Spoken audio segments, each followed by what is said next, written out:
السلام علیکم ورحمۃ اللہ وبرکاتہ۔ صلو علی الحبیب صلی اللہ علی محمد صلی اللہ علیہ وآلہ وسلم۔ رضائے الہی چینل میں آپ لوگوں کو خوش آمدید کہتے ہیں۔ آپ لوگوں کے شکر گزار ہیں کہ آپ لوگ اس چینل میں رہ کر علم دین سیکھ رہے ہیں، خود بھی سیکھ رہے ہیں اور دوسروں کو بھی سکھا رہے ہیں۔ اللہ عز و جل سے دعا ہے کہ اللہ عز و جل آپ کی اس کاوش کو اپنی بارگاہ الہی میں قبول و منظور فرمائے، آپ کی تمام مالی، بدنی، ذہنی ہر قسم کی تمام پریشانیاں دور فرمائے، آپ کو دنیا اور آخرت میں کامیابی عطا فرمائے، آپ کی ہر جائز دلی خواہش کو اللہ عز و جل اپنی بارگاہ الہی میں مقام قبولیت عطا فرمائے۔ آج ہم بات کریں گے کہ انسان بہت سی نیکیاں کرنا چاہتا ہے، بہت سی عبادات کرنا چاہتا ہے، لیکن اس کے آڑ میں آ جاتا ہے شیطان۔ شیطان جو ہے یہ آپ لوگوں کو کیا کہتا ہے کہ کہتا ہے آپ کو زیادہ سبز باغ دکھاتا ہے، یعنی آپ کو جو عبادت مشکل ہے اس عبادت سے ہٹا کے یہ آپ کو آسان عبادات کی طرف لے کر جاتا ہے اور اس میں آپ لوگوں کو بہت بڑا فائدہ دکھاتا ہے۔ تو یہی شیطان کی چال ہے کہ مومن کو ہمیشہ اس عبادت سے روکتا ہے جس کا ثواب بہت زیادہ ہے۔ اس کی ایک مثال یہ دیکھیں کہ مثال کے طور پر آپ ایک کتاب ہے شریعت کی، اس کا مطالعہ کر رہے ہیں اور مسائل پڑھ رہے ہیں، نماز کے مسائل پڑھ رہے ہیں، زکوٰۃ کے مسائل پڑھ رہے ہیں، کسی بھی ٹاپک کے اوپر آپ جو ہے مسائل سیکھ رہے ہیں، تو شیطان آپ کے ذہن میں کیا ڈالے گا کہ چلو اب تم نے کافی پڑھ لیا، 10 منٹ ریسٹ کر لو اور تھوڑا سا لیٹ جاؤ، تم اس دوران سبحان اللہ کا ورد کرنا شروع کر دینا، درود شریف پڑھنا شروع کر دینا، اس دوران تم اور عبادت کر لینا، پھر اس ریسٹ بھی ہو جائے گی اور ذکر و اذکار بھی ہو جائیں گے، تمہارے نامہ اعمال میں بہت زیادہ ثواب لکھا جائے گا۔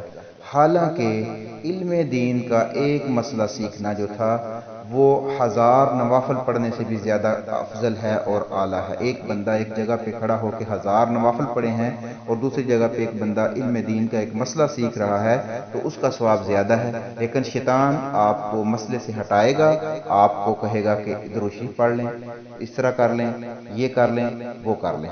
اسی طرح جب آپ مالی صدقات کرنے کی کوشش کرتے ہیں، جس طرح مثال کے طور پر آپ نے کچھ غریبوں کی مدد کرنی ہے تو شیطان آپ کے ذہن میں ریاکاری ڈال دے گا، آپ کے ذہن میں ڈالے گا، ایسے کا الجھنے پیدا کرے گا، ایسا اس کو خوبصورت کر کے آپ کے سامنے بیان کرے گا کہ آپ جو ہے وہ اس میں ریاکاری کا شکار ہو جائیں گے اور آپ کی عبادت جو ہے وہ ضائع ہو جائے گی، کیونکہ شیطان کی یہی کوشش ہے کہ مومنین کی جو ہے عبادات ہیں ان کو ضائع کیا جائے۔ تو اس لیے ہمیں اس بات کو اوپر پورا غور و فکر کرنا ہے کہ ہم نے اپنی عبادات کو ریاکاری سے پاک رکھنا ہے اور شیطان کے شر سے بچنے کے لیے جب بھی کوئی کام شروع کرنا ہے تو اس سے پہلے اعوذ باللہ من الشیطان الرجیم بسم اللہ الرحمن الرحیم پڑھیں گے تو انشاءاللہ عز و جل شیطان ہم سے دور رہے گا۔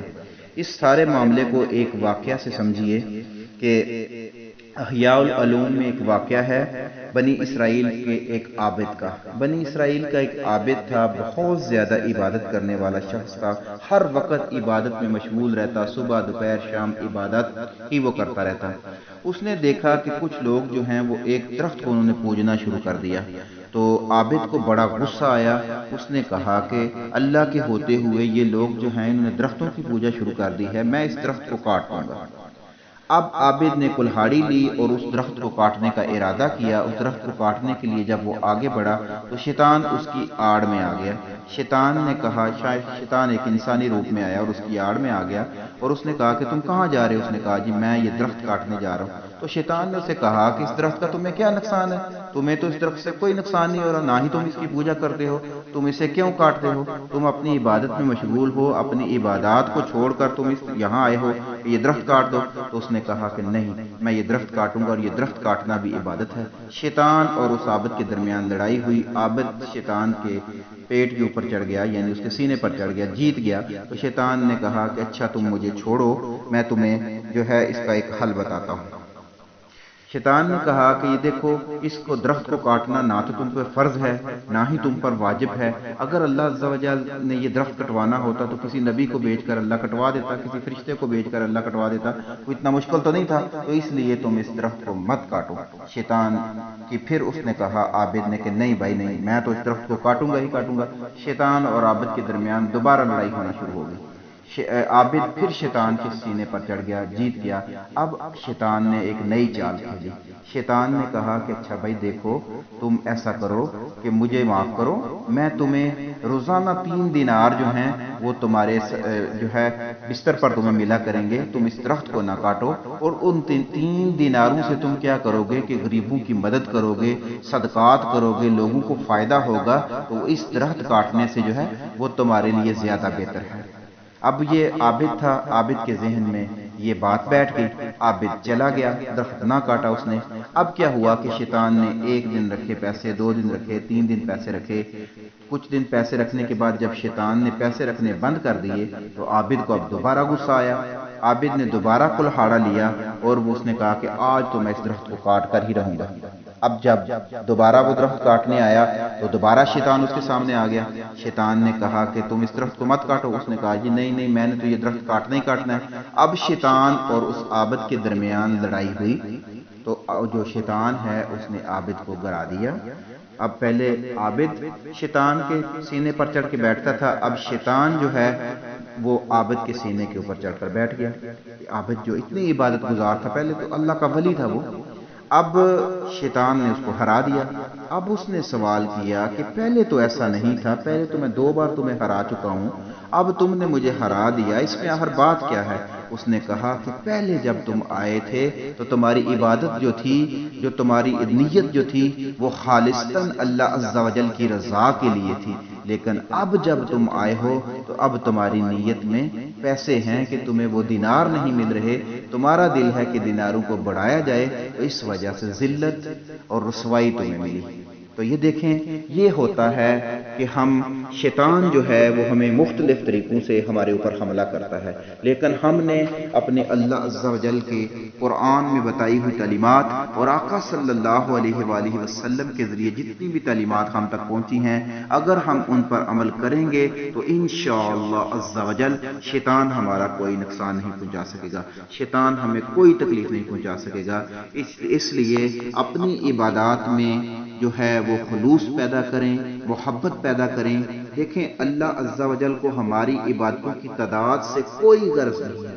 اللہ عز و جل تو غفور الرحیم ہے، علیم بذات الصدور ہے۔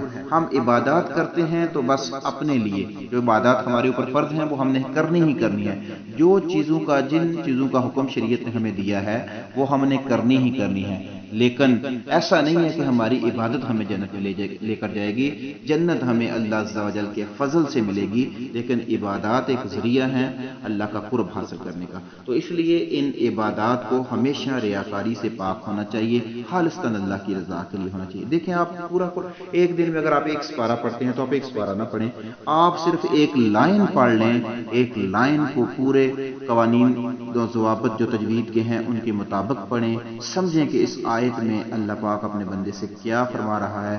تو اگر آپ اس کو غور و فکر کریں گے تو آپ کے وہ 1 سپارہ پڑھنے کی بجائے جو آپ نے یہ 1 آیت پڑھی، اس کا ثواب انشاءاللہ عز و جل بہت زیادہ ہوگا۔ ہماری یہی کوتاہی ہے کہ ہم ایک کوانٹٹی پر زور دیتے ہیں، کوالٹی پر زور نہیں دیتے۔ ہمیں کوالٹی پر زور دینا ہوگا، کوانٹٹی کی کوئی اہمیت نہیں ہے۔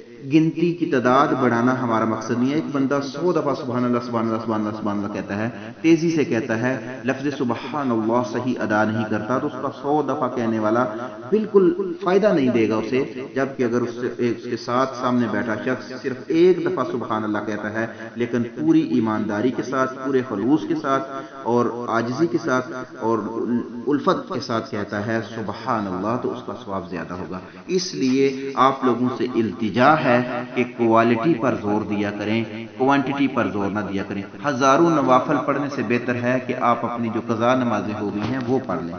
آپ نے اعلان کر کے 50,000 روپیہ صدقہ دینا ہے، اس میں ریاکاری کے چانسز ہوتے ہیں، چھپے چھپائے کسی بیٹی کو، کسی ماں کو، کسی غریب کو 5 10 روپے 20 روپے 50 روپے 100 جتنی آپ کی گنجائش ہے دیں۔ کوشش کریں کہ اپنی عبادات کو ریاکاری سے بچائیں اور ہماری عبادات، ہماری تمام قافیے جو ہیں وہ خالصتاً اللہ عز و جل کی رضا کے لیے ہوں۔ تو امید ہے کہ انشاءاللہ عز و جل ہم سب مل کر شیطان کے حملوں سے بچیں گے اور شیطان کو شکست دے کر انشاءاللہ عز و جل آگے بڑھیں گے۔ آپ لوگوں سے التجا ہے کہ پورے غور و فکر سے علم دین حاصل کریں، یہ زندگی کے چند دن ضائع نہ کریں، یہ زندگی بہت قیمتی ہے، بہت قیمتی ہے، اس کی قدر کریں اور اس کو صحیح جگہ پر استعمال کریں تاکہ یہ ہمارے لیے آخرت کا ایک اور نجات کا ایک ذریعہ بنے۔ اللہ عز و جل سے دعا ہے کہ اللہ عز و جل ہمیں معاف فرما دے، اللہ عز و جل ہمیں شیطان کے شر سے محفوظ رکھے، اللہ عز و جل ہمیں صحیح معنوں میں قرآنی تعلیمات اور آقا صلی اللہ علیہ وسلم کے بتائے ہوئے طریقوں پر عمل کرنے کی توفیق عطا فرمائے، اللہ عز و جل آپ کی تمام مالی بدنی ذہنی ہر قسم کی تمام پریشانیاں دور فرمائے، اللہ عز و جل آپ کو خوش خرم رکھے۔ ہم آپ لوگوں کا دوبارہ شکریہ ادا کرتے ہیں کہ آپ ہمارے چینلز پر رہ کر، ہمارے گروپس میں رہ کر علم دین سیکھ رہے ہیں، اللہ عز و جل آپ کی اس کاوش کو قبول و منظور فرمائے۔ السلام علیکم ورحمۃ اللہ وبرکاتہ۔